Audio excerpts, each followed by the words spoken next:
ഇന്ന് നമ്മളെ വളരെ ടേസ്റ്റി ആയിട്ട് മാങ്ങയൊക്കെ ചേർത്തിട്ട് ഒട്ടും വഴറ്റിയെടുക്കാതെ ഉണ്ടാക്കുന്ന ഒരു നാടൻ കറിയാണ് ഉണ്ടാക്കുന്നത് കേട്ടോ.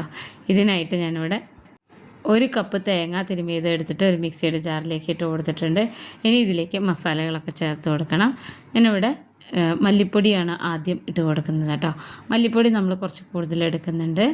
3 സ്പൂണോളം എടുക്കുന്നുണ്ട്. 2 സ്പൂണോളം മുളക് പൊടി എടുക്കുന്നുണ്ട് കേട്ടോ.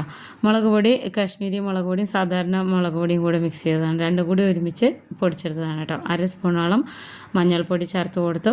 ഇനി ഇതിലേക്ക് വെള്ളം ചേർത്ത് കൊടുക്കണേ. ഇതെല്ലാം കൂടെ ഒന്ന് അരച്ചെടുക്കാൻ വേണ്ടിയിട്ടാണ് ഏതാണ്ട് ഒരു 1.5 കപ്പോളം വെള്ളം ചേർത്ത് കൊടുക്കുന്നുണ്ട് കേട്ടോ. നന്നായിട്ട് അരച്ചെടുക്കണം.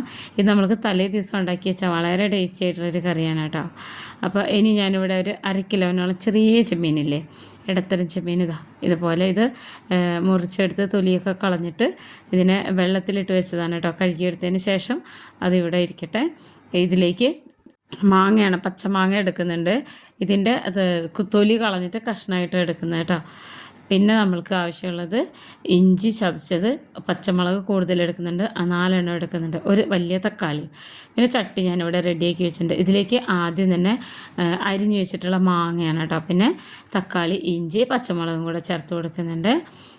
1 സ്പൂണോളം ഉപ്പ് ചേർത്ത് കൊടുത്ത് അതിന് ശേഷം നമ്മൾ അരച്ച് വെച്ചിട്ടുള്ള ആ കൂട്ടുണ്ടല്ലോ, അപ്പോൾ അത് ഒഴിച്ചു കൊടുക്കുകയാണ് ചെയ്യുന്നത്. ഇതിനോടൊപ്പം തന്നെ നമുക്ക് എത്ര കറി ആവശ്യമാണ് അത്രയും വെള്ളം ഒഴിച്ചു കൊടുക്കുക. കുറച്ചൊന്നും ഇങ്ങനെ തിളച്ച് വറ്റി വരും കേട്ടോ. ഞാനിവിടെ ഒഴിച്ചു കൊടുക്കുന്നത് മിക്സിയുടെ ജാറൊന്ന് ചുഴറ്റിയെടുത്തിട്ട് അത് അളന്നാണ് ഒഴിച്ചു കൊടുക്കുന്നത് കേട്ടോ. നമ്മൾ സാധാരണ കൈക്കണക്കിലൊക്കെ കറി ഉണ്ടാക്കിയെടുക്കുമ്പോൾ അത്ര വലിയ അളവൊന്നും നോക്കിയെടുക്കാറില്ല. എന്നാലും 2.5 കപ്പ് വെള്ളം ഞാൻ എടുത്തിട്ടുണ്ട് കേട്ടോ. അപ്പോൾ 250 ml കപ്പാണ്. ഇതിന് പകരം ഗ്ലാസ് എടുത്താലും മതി. നന്നായിട്ട് ഇളക്കി യോജിപ്പിച്ച് കൊടുത്തതിന് ശേഷം നമുക്ക് ഇത് സ്റ്റൗവിൽ വയ്ക്കാം. നല്ലോണം ഒന്ന് തിളച്ച് വരട്ടെ കേട്ടോ. അടച്ച് വയ്ക്കാം. ഇങ്ങനെ മുഴുവനായിട്ട് മൂടുന്ന രീതിയിൽ അടച്ച് വയ്ക്കരുത്. അപ്പോൾ തിളച്ച് ഇങ്ങനെ പുറത്തേക്ക് വരും. ഇതുപോലെ ഒന്ന് തുറന്ന് വെച്ചാൽ മതി. പെട്ടെന്ന് തന്നെ നന്നായിട്ടൊന്ന് തിളച്ച് വരുമ്പോൾ നമുക്കിതിൻ്റെ മൂടി എടുത്ത് വയ്ക്കാം കേട്ടോ.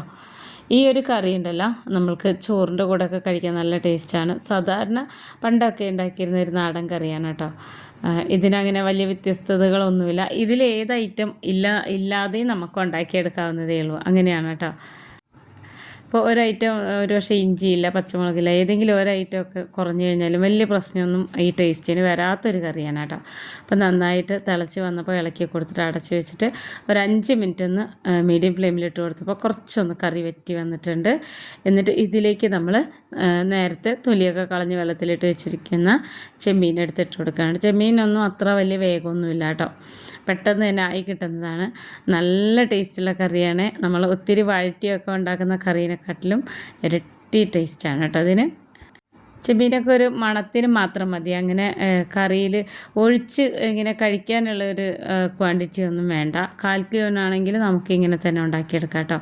ഒരുപാട് വറ്റിപ്പോകുന്നൊരു കറിയല്ല. അപ്പോൾ അതാ ചെമ്മീനിട്ട് കൊടുത്തിട്ട് നമ്മളിതിനെ നന്നായിട്ടൊന്ന് തിളപ്പിച്ചെടുക്കുകയാണ് ചെയ്യുന്നത്. ഒന്ന് തിള വരട്ടെ കേട്ടോ. 2-3 തിള വരണം. ഞാനിവിടെ അടച്ച് വെച്ചിട്ടുണ്ട്. നല്ലോണം തിളച്ച് കുറച്ചൊന്നിങ്ങനെ വറ്റിയപ്പോൾ നമ്മൾ കറി തുറന്ന് വെച്ചിട്ടുണ്ട് കേട്ടോ. എന്നിട്ട് ഒന്നിങ്ങനെ ഇളക്കി കൊടുക്കുകയാണ്. പിന്നെ ഞാനിതിലധികം തവയിട്ട് ഇളക്കുന്നില്ല. നമുക്ക് ഇത് ഇറക്കി വയ്ക്കാം. ഈ ചട്ടിയിൽ തന്നെ കിടന്നിട്ട് അത്യാവശ്യം ഇത് തിളച്ചോളും. അടച്ചു വെച്ചാൽ മാത്രം മതി കേട്ടോ. അപ്പോൾ നമ്മുടെ ഈസി ആയിട്ടുള്ള ചെമ്മീൻ കറി, മാങ്ങാ ചെമ്മീൻ കറി ഇവിടെ റെഡി ആയിട്ടുണ്ട് കേട്ടോ. ഇനി ഇത് നമ്മളൊന്ന് വറുത്തിടണം. അതിനായിട്ടൊരു കടായി സ്റ്റൗവിൽ വെച്ചിട്ടുണ്ട്. ഇതിലേക്ക് വെളിച്ചെണ്ണയാണ് ഒഴിച്ചു കൊടുക്കുന്നത്. ഒരു 3 സ്പൂണോളം വെളിച്ചെണ്ണ ഒഴിച്ചു കൊടുത്തിട്ട് ഒരു 1/4 സ്പൂണോളം ഉലുവായിട്ട് പൊട്ടി വരുന്ന സമയത്ത് നമ്മളിതിലേക്ക് ഒരു 1/4 സ്പൂണോളം തന്നെ പെരിഞ്ജീരകം കൂടെ ചേർത്ത് കൊടുക്കുന്നുണ്ട് കേട്ടോ. പെരിഞ്ജീരകം ഇതുപോലെ ഒന്ന് മൂത്ത് വരുമ്പോൾ ചെറിയ ഉള്ളിയാണ് ഇട്ട് കൊടുക്കുന്നത്. ചെറിയ ഉള്ളി നമുക്ക് ഏതാണ്ട് ഒരു 10-20ഓളം അല്ലി ഇങ്ങനെ നീളത്തിൽ അരിഞ്ഞത്, അല്ലെങ്കിൽ ഇങ്ങനെ റൗണ്ടായിട്ട് അരിഞ്ഞതോ ആയാലും മതി. തിന്നായിട്ട് അരിയണമെന്ന് മാത്രമേ ഉള്ളൂ. ഇതിൽ ഞാൻ കറിവേപ്പില ചേർത്ത് കൊടുത്തിട്ടില്ല കേട്ടോ. കറിവേപ്പിലയും കൂടെ ഉണ്ടെങ്കിൽ ചേർത്ത് കൊടുക്കണം. അപ്പോൾ ഏതെങ്കിലും ഒരു ഐറ്റം ഒന്നും ഇല്ലെങ്കിലും വലിയ ടേസ്റ്റ് വ്യത്യാസമൊന്നും വരില്ല. നാടൻ കറിയിൽ സാധാരണ കറിവേപ്പിലൊക്കെ ചേർക്കുന്നതാണ് അതിൻ്റെ തനതായ രുചിക്ക് നല്ലത്. അപ്പോൾ നന്നായിട്ടൊന്ന് മൂത്ത് വരട്ടെ കേട്ടോ. നമ്മൾ ഈ കറി വറുത്തുന്നതാണ് ഇതിൻ്റെ ഒരു ഹൈലൈറ്റ് കേട്ടോ. ഞാൻ മിക്കവാറും ഈ മാങ്ങ സീസണൊക്കെ ആയിക്കഴിഞ്ഞാൽ ഉണ്ടാക്കുന്ന കറിയാണ്. അപ്പോൾ നമുക്ക് 2 ദിവസത്തിന് ചോറിന് കൂട്ടാൻ വേണ്ടി വേറെ ഒന്നും ഉണ്ടാക്കിയെടുക്കണ്ട കേട്ടോ. നമ്മൾക്ക് 1/4 കിലോനൊക്കെ ചെമ്മീനൊക്കെ കിട്ടുമ്പോൾ ഇതേ രീതിയിലും ഉണ്ടാക്കിയെടുക്കാം. അപ്പോൾ ഇത് നന്നായിട്ട് ആയി വന്നിട്ടുണ്ട്. ഇതുപോലെ ഇരിക്കും കേട്ടോ. അപ്പോൾ റെഡി ആയിട്ടുണ്ട്. ഇനി നമുക്ക് ഈ വറവ് നമുക്ക് കറിയിലേക്ക് ഒഴിച്ചു കൊടുക്കാം. നല്ല രുചികരമായിട്ടുള്ള കറിയാണ്. ഒരുപക്ഷെ എല്ലാവർക്കും അറിയായിരിക്കും. ഈ കറി വൈകുന്നേരം ഉണ്ടാക്കിയിട്ട് അതുപോലെ ഇതുപോലെ താളിപ്പൊക്കെ ചേർത്ത് അടച്ചു വെച്ചിട്ട് പിറ്റേ ദിവസം ഉച്ചയൂണിന് എടുക്കുമ്പോൾ ഉള്ളൊരു ടേസ്റ്റ് ഉണ്ടല്ലോ, വേറെ ഒന്നും തന്നെ ഇതിൻ്റെ കൂടെ വേണ്ട കേട്ടോ. അടിപൊളിയായിട്ടുള്ള ചെമ്മീൻ കറി റെഡി ആയിട്ടുണ്ട്. മാങ്ങ ചെമ്മീൻ കറി തേങ്ങ അരച്ച് ഇത്ര ലൂസിൽ വേണം കേട്ടോ കറി എടുക്കാൻ വേണ്ടിയിട്ട്. ഒത്തിരി ഇങ്ങനെ തിക്കാക്കി വെക്കരുത്. അപ്പോൾ എല്ലാവർക്കും ഇഷ്ടമാവും. ഇതുപോലെ ചെമ്മീനൊക്കെ വല്ലപ്പോഴും കിട്ടുമ്പോൾ ഈ ഒരു രീതിയിലൊന്നും ഉണ്ടാക്കി നോക്കണം കേട്ടോ. ഉപ്പൊക്കെ വളരെ കറക്റ്റാണ്.